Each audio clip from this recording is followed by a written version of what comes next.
Totoo ang kasabihan na ang nagnanais na mamumuno sa iglesia ay nagnanais ng mabuting gawain.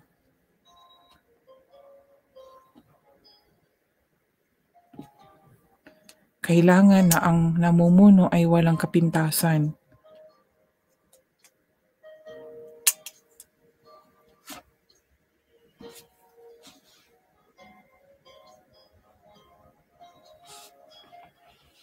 Kailangan na ang namumuno ay walang kapintasan, iisa ang asawa, marunong magpigil sa sarili, marunong magpasya kung ano ang nararapat kagalang-galang, bukas ang tahanan sa mga tao at magaling magturo.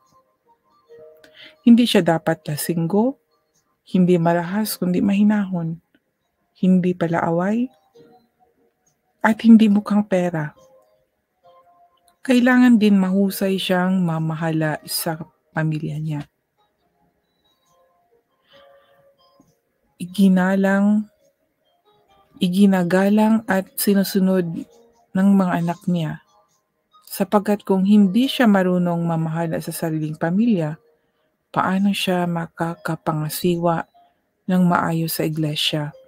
Dapat ay hindi siya bagong manampalataya at baka maging mayabang siya at mahatulan katulad ni Satanas.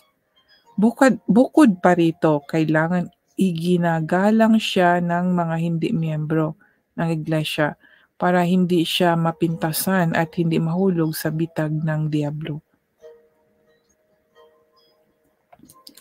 Ganoon din naman sa mga tagapaglingkod sa iglesia, kailangan kagalang-galang sila. Tapat sa kanilang salita, hindi lasinggo at hindi sakim.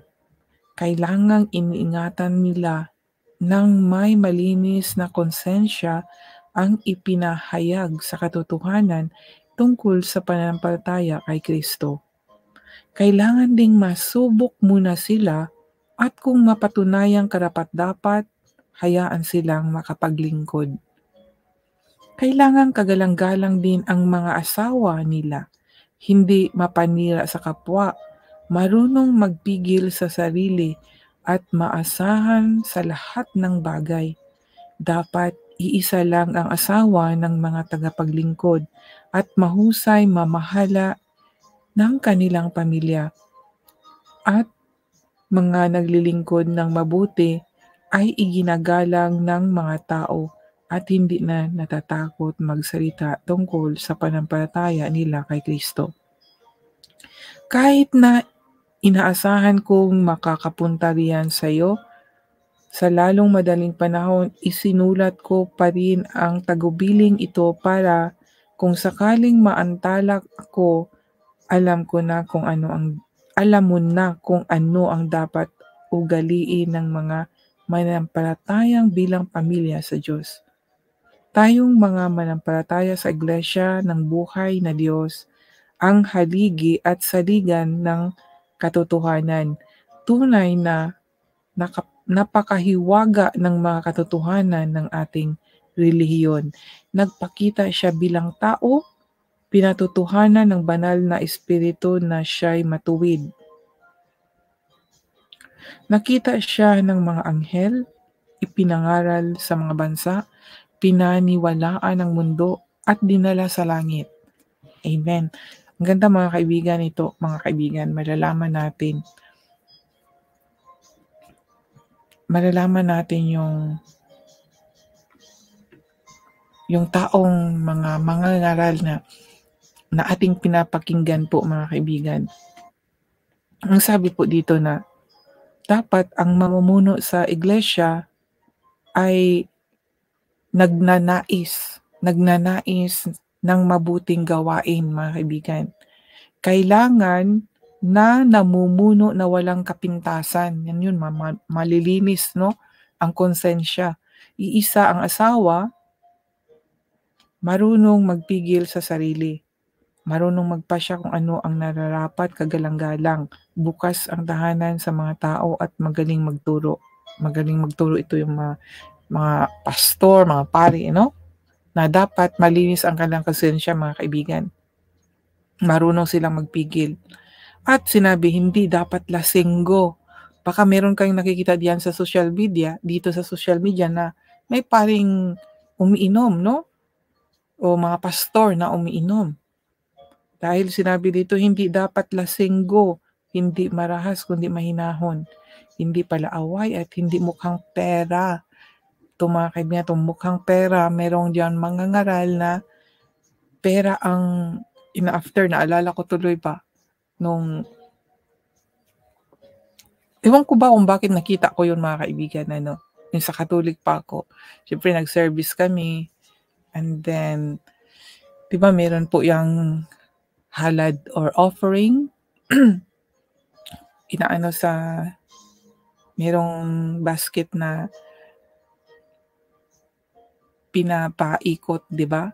So, dinadala po 'yan sa hulihan, kinuha ng tao and then dadalhin po 'yan sa harapan ng altar. Yung nakita ko doon nung paglapag doon ng basket sa ano, sa nilapag doon sa sahig, sahig bang tawag doon? Basta sa baba ng ano, ano bang tawag doon, ha? Yung semento. Siyempre nakatayo yung pari, paglapag doon sa basket na yun, tiningnan niya po yun, yung basket, 'di ba? Kaya napaano ako, hala, bakit ko ba nakita yun? So, 'yan, hindi na hindi naman sinabing ano yung, ah, nag-after siya sa pera, pero bakit niya tiningnan yung pera 'no, yung basket na yun, kung marami bang nagbigay? Parang nakakaano lang, nakakatawa lang ang reaction po na nakikita ko, natatawa lang ako. Ewan ko kung napapansin ng iba.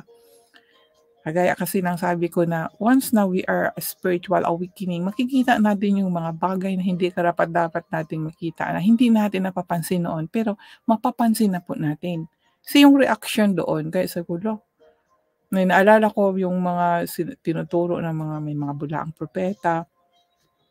Noon nga hindi ko nga alam kung ano yung bulaang propeta eh. Yun pala yung mga nagtuturo ng mga mali and then twisting teaching and then yung tinuturuan ka ng puro magaganda lang para makakabig ng maraming ano, kayamanan. At naalala ko 'to mga kaibigan dahil sinabi nito, yung tungkol po sa mga namumuno sa iglesia ano. Kahapon po nag-share po ako, ay kagabi pala nag-share po ako. Dito ko po nabasa sa Salmo kabanata 24. Naalala ko, sabi ko habang binabasa ko itong nasa Timoteo chapter 3, naalala ko itong binasa ko sa Salmo, na magkahawig po sila mga kaibigan. Kaya amazing talaga ang Panginoon ano, para sa akin ano, dahil may connection po ba yung binasa ko kagabi? Ang kagabi pala, hindi kahapon, kagabi.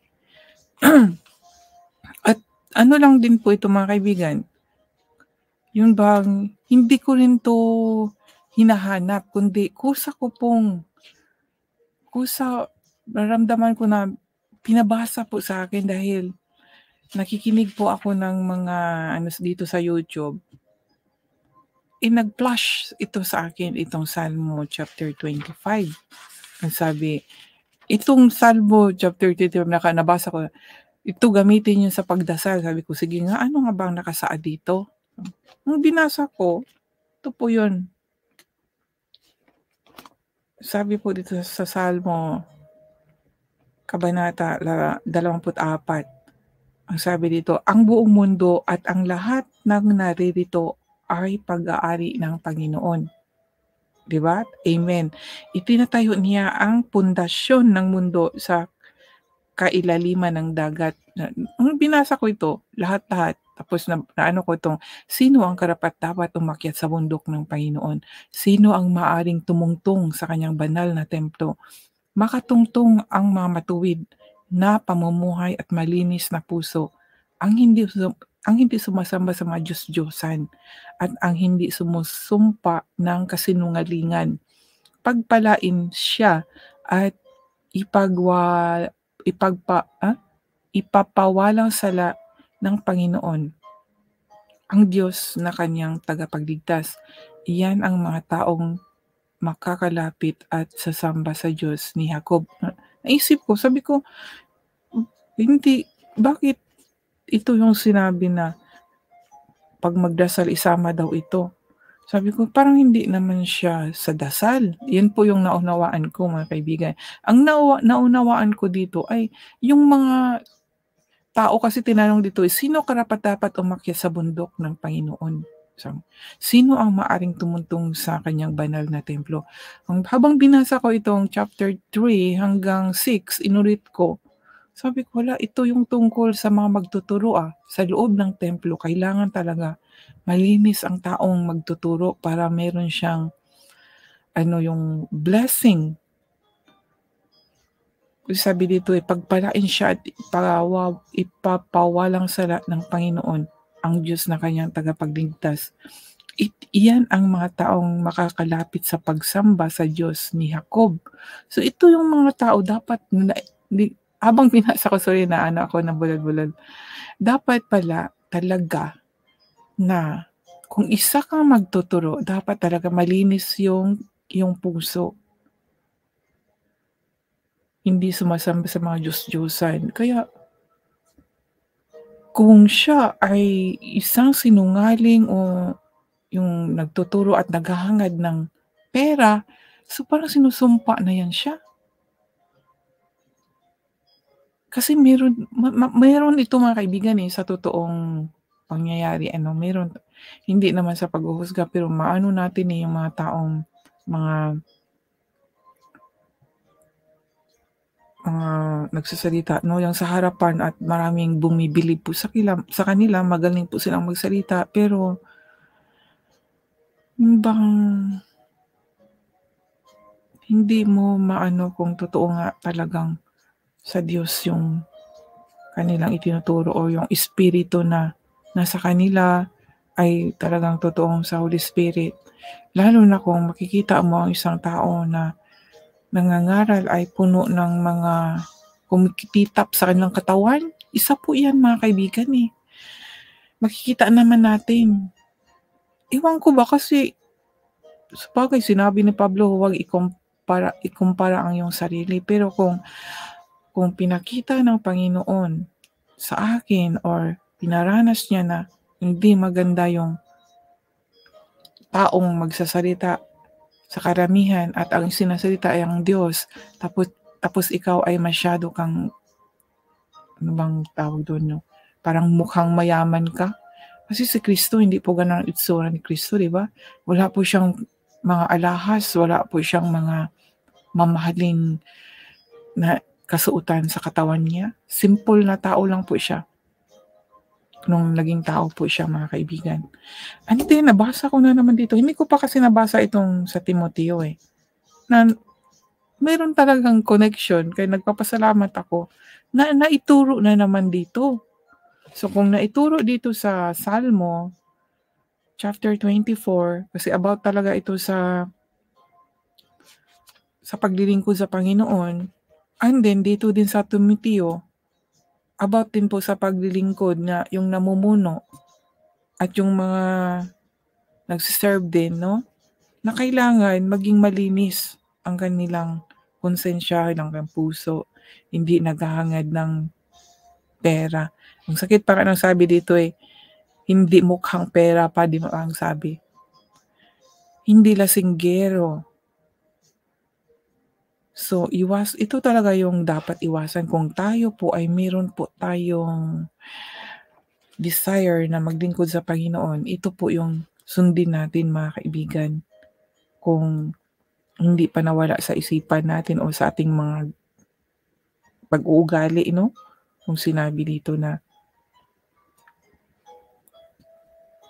yung huwag maglasing, hindi siya pala away.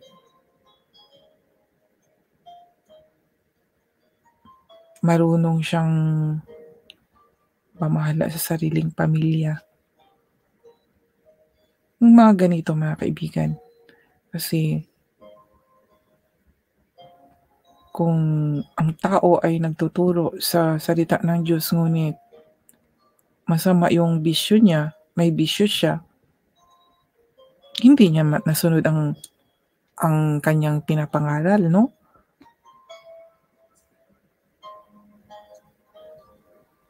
Kaya dapat talaga may pagsunod. Kung totoong sumampalataya, totoong naligtas na, may pagsunod.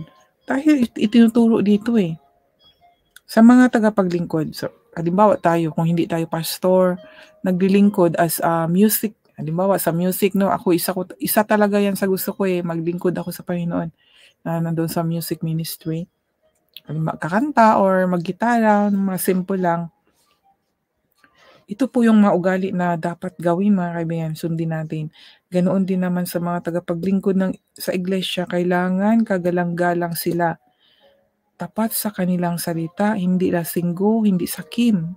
Kailangan iniingatan nila ng may malinis na konsensya ang ipinahayag na katotohanan tungkol sa panampalataya kay Kristo. Kailangan din masubok muna sila at kung mapatunayang karapat-dapat, hayaan silang makapaglingkod. Kailangan kagalang-galang din ang mga asawa nila, hindi mapanira sa kapwa.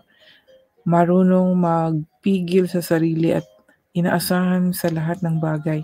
Dapat isa lang ang asawa ng mga tagapaglingkod at mahusay mamahala ng kanilang pamilya at mga naglilingkod ng mabuti at iginagalang ng mga tao at hindi na natatakot magsalita tungkol sa panampalataya nila kay Kristo. Ito mga kaibigan, ito actually ang tinutukoy dito ay sa lalaki. Pero ngayon kasi may naglilingkod na rin na mga babae, So kung ano man yung itinuturo na gawin, dapat sundin natin mga kaibigan. Kung hindi pa ganito yung pamumuhay or yung buhay ng tao na gustong maglingkod sa Panginoon, kailangan munang ayusin ang sarili.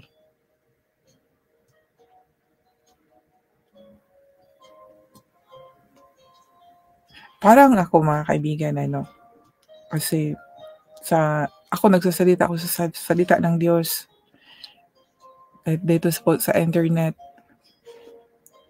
Ang pamilya ko po hindi po Christian. Minsan nga, nasabi ko nga Lord, bakit ganun? Nauna akong mag-share ng mga salita mo dito sa internet. Diba dapat sa pamilya ko muna, pero bakit nauna dito? At nahihirapan po akong mag-convince sa aking pamilya. Hindi ko po sila makonvince. Nakikita kasi nila kung ano yung dating ako. At then, nakikita din po nila sa ibang mga manampalataya na, yun nga, hindi iba sensor. Kaya kung non-Christian talaga makita nila yung mga ginagawang hindi mabuti, maano nila yung sa isipan nila eh. Kaya,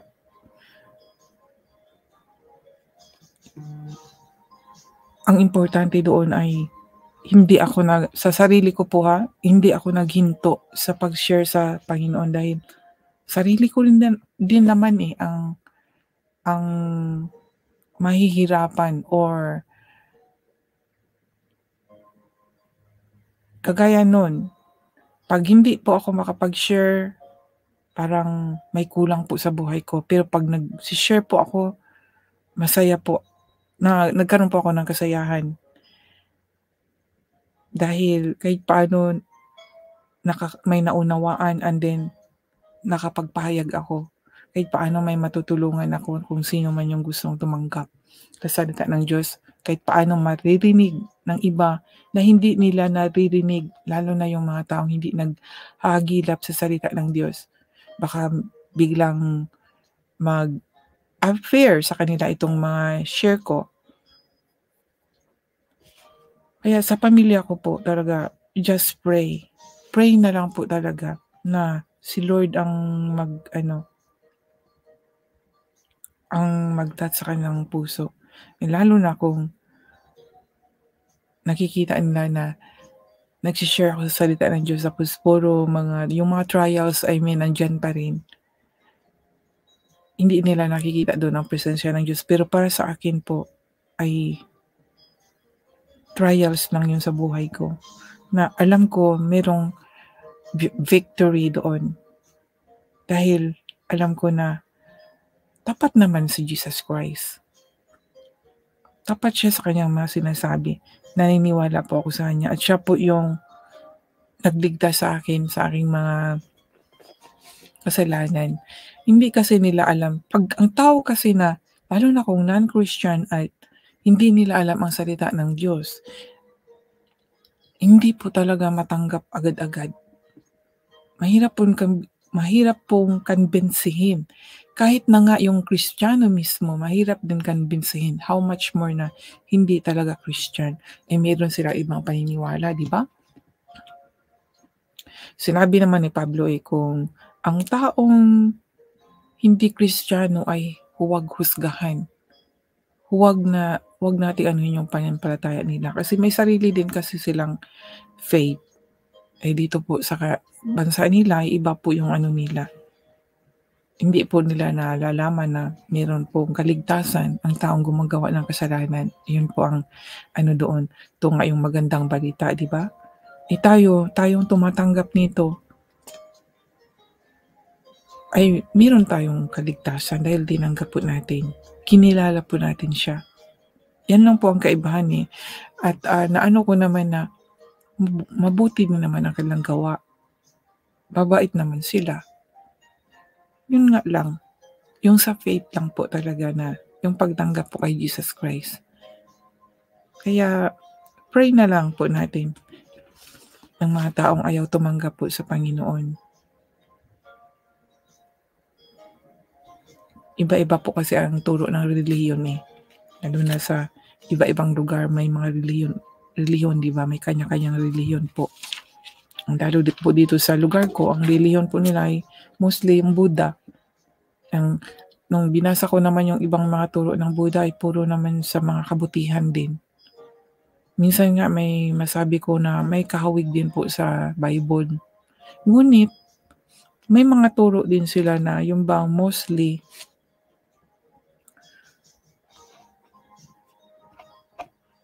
yung gaya ng mga law of attraction, yung mga manifesting, yung mind power, parang doon yan sa kanila, hindi ko masyadong inano. Para sa akin parang hindi nag-depend sa Diyos. Yun po ang kaibahan doon. Pero ang sa Bible kasi, depend on God. Kung kayo po ay totoong naniwala na may Diyos, depend po talaga sa Panginoon na lahat po ng ating mga nakamit dito sa mundong ito galing po sa Kanya. Yun po yung naunawaan ko, kaya yun po ang kaibahan. Ang kaibahan lang ng non-Christian and Christian believe that everything belongs to God, everything will provide. God will provide everything and He will control everything. Sa iba kasi, yung sarili. Kaya doon po yung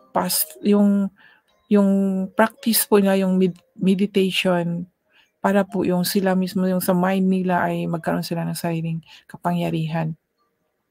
Tayo po magkaroon po ng kapangyarihan, pero hindi po on our own. Bigay po ng Panginoon. Yun po yun. Kaya makayanan natin yung mga lahat ng mga pagsubok, o kung mabigyan ka ng gift na yung kaloob ng Espiritu Santo ay mula sa Panginoon, hindi po sa sarili mo. Yun po yun. Pero sa ibang yung practice po na sa sarili po nila.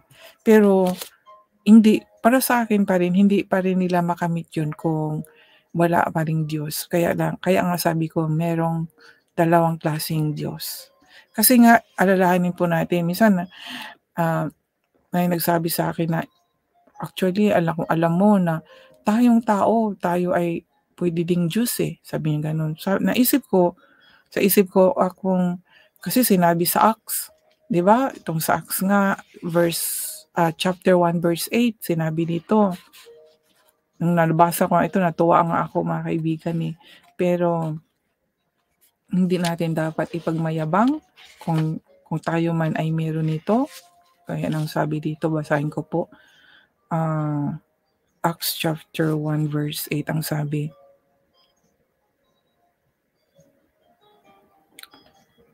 Ngunit pagdating ng banal na espiritu sa inyo, bibigyan niya kayo ng kapangyarihan. O di ba? At ipapahayag ninyo ang mga bagay tungkol sa akin. Mula rito sa Jerusalem hanggang sa buong Judea at Samaria at hanggang sa buong mundo. So, buong mundo, kasama na tayo dito kasi buong mundo.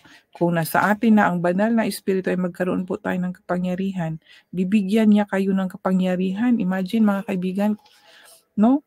Ngunit pagdating ng banal na espiritu sa inyo, ito po si Jesus Christ po ito, bibigyan niya tayo ng kapangyarihan. 'Di ba? Amen. Pero ang kapangyarihan na yan, mga kaibigan, depende yan kung anong ibinigay sa'yo. Hindi mo, kung wala kang kapangyarihan na, kung hindi ka binigyan ng healing, hindi ka magkaroon ng kapangyarihan gumamot, 'di ba? Or yung mga prophesy, makita yung mga bagay na hindi natin makikita, kundi spiritual eye lang. Kung hindi yun ibinigay sa'yo, hindi mo rin makikita. Kaya, yung sabi na tayong tao ay pwedeng maging Diyos. Pero, ang sinagot ko, oo, pwede kasi nasa sayo yung kapangyarihan ng Diyos. Pero, alalahanin mo na si Satanas ay ganun ang declaration niya. Nang binigyan siya ng kapangyarihan ay nagiging Diyos na ang kanyang declaration sa sarili niya. Kaya hindi tayo dapat magsabi ng ganun. Dapat nagkaroon man tayo ng kakayahan dahil ibinigay ng Diyos sa atin yun. Si Lord pa rin, si God pa rin ang nagbigay nun, hindi po sa sarili natin. Mawawala po yun kung aalisin niya. Kaya, para sa akin, lahat-lahat, kahit pa magdasal tayo, syempre sinabi, tinuro sa atin na magdasal tayo na kasama ang panampalatayaan, ang faith, yung trust, di ba, na ating makamit. Ang ibig sabihin doon sa naunawaan ko po, kasi talagang inaano ko kung ano ba talaga yun, sa sarili ko bang kakayahan yun nag-pray ako, pero mag-manifest yun, makamit ko yun dahil yun ang aking inaano sa isipan ko na, makamit. So yun ang practice ng iba eh. Pero hindi ang naunawaan ko nung naano ko talaga, yung iniisip ko talaga, mag-pray ako, makakamit ko yun dahil ibibigay sa akin ng Panginoon. Hindi yung dahil, inaano ko talaga sa isipan ko na makamit ko yun, yung bang pinipicture, sabi nila kasi ipipicture daw, yung mind power, ay makakamit mo yun, be positive, yung ganun. Hindi ganun ang turo dito kasi dito nga sa Old Testament kasi dito talaga ako na-amaze yung mga paano binibless ni God. Paano kung sa material po na usapan example natin itong si Joseph, isa sa mga example na dahil marami po siyang paghihirap na naranasan, 'di ba? Sa mga kapatid niya, pero yumaman po siya, na naano po siya sa kaharian ni Parao, napaparty po siya doon. Isa po 'yan sa paraan na mula po sa Panginoon, hindi po sa sarili ni Joseph. Kaya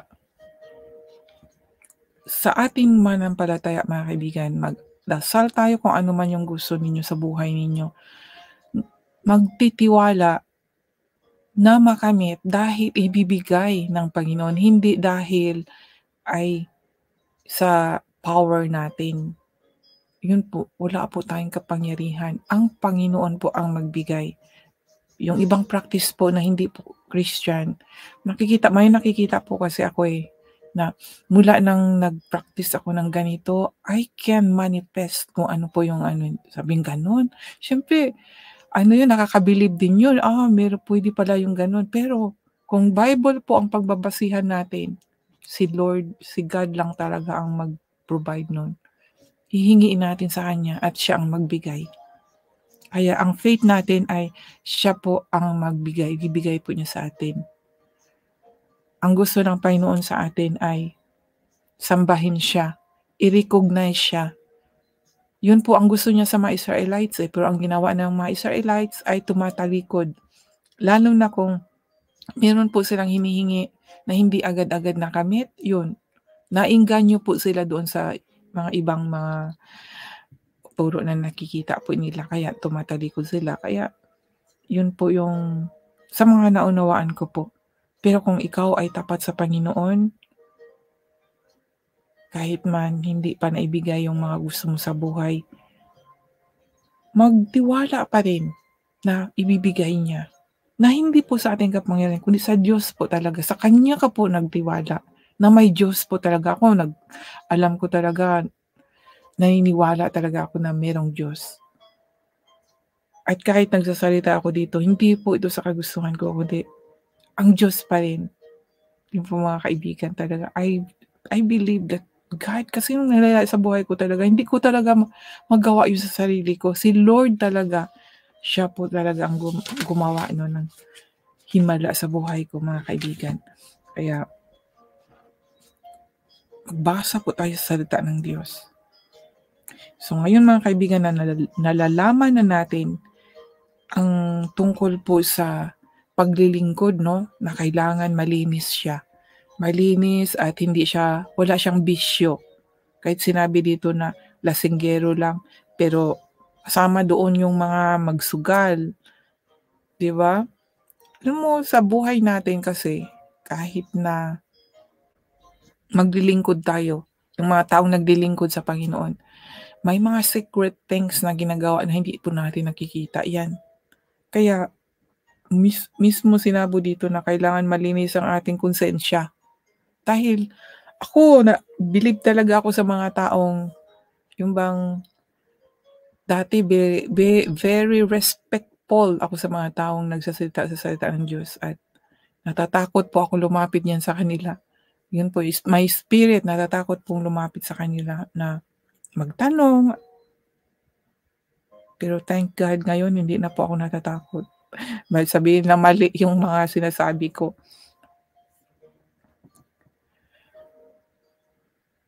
Dahil nalalaman natin na kung anong klaseng tao sila dito, i-base natin sa salita ng Diyos.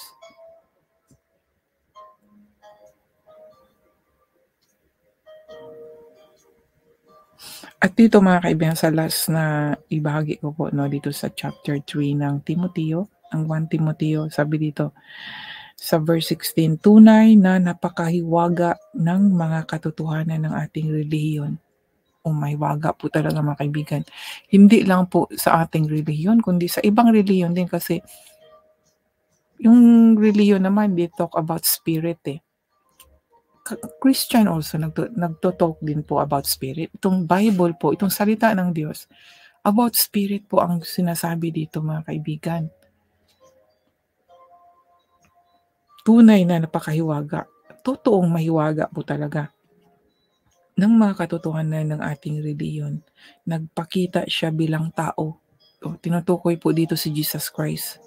Pinatotohanan ng banal na espiritu na siya'y matuwid. Ipinangaral sa nakita siya ng mga anghel. Ipinangaral sa mga bansa. Pinaniwalaan ng mundo at dinala sa langit. Diba? Si Jesus po ang tinutukoy dito. Amazing, diba mga kaibigan? Na nung unang panahon, nung unang pagsasalita nila tungkol po kay Jesus Christ, ang daming po nanghihirap talaga. Sa totoo lang, no? Kasi hindi po na matanggap ito Ang ginagawa po nila para mahinto po ang pagsasalita na nabuhay muli si Jesus Christ, na meron pong namatay sa krus at nabuhay muli. Bakit siya namatay sa krus? Dahil sa mga kasalanan, para mapawalang sala tayo. At marami pong against dyan. Kaya marami pong naghihirap, diba? Noong unang panahon, pinipersecute po yung mga taong nagsasalita ng ganito. Pero bakit mga kaibigan, it's amazing. Hanggang dito sa ating generation, hanggang ngayon po, sinasalita pa rin siya at dumarami po, di ba? How amazing! Yan na lang po talaga ang ating isipin. Kung hindi po siya tunay na Diyos, mga kaibigan. Bakit kumalat talaga siya? At yung iba nag-mission pumupunta sa bundok para lang talaga marinig. Imagine that is how yung sinabi niyan sa Bible na ang lahat ng tao ay makakatanggap ng spirit of wisdom. Yun yung sabi. Ibubuhos niya ang lahat, sa lahat ng tao ang kanyang espiritu. Because dito po sa magandang balita, mga kaibigan. Yan po yan. Doon sa mga tumatanggap, pagpalain nawa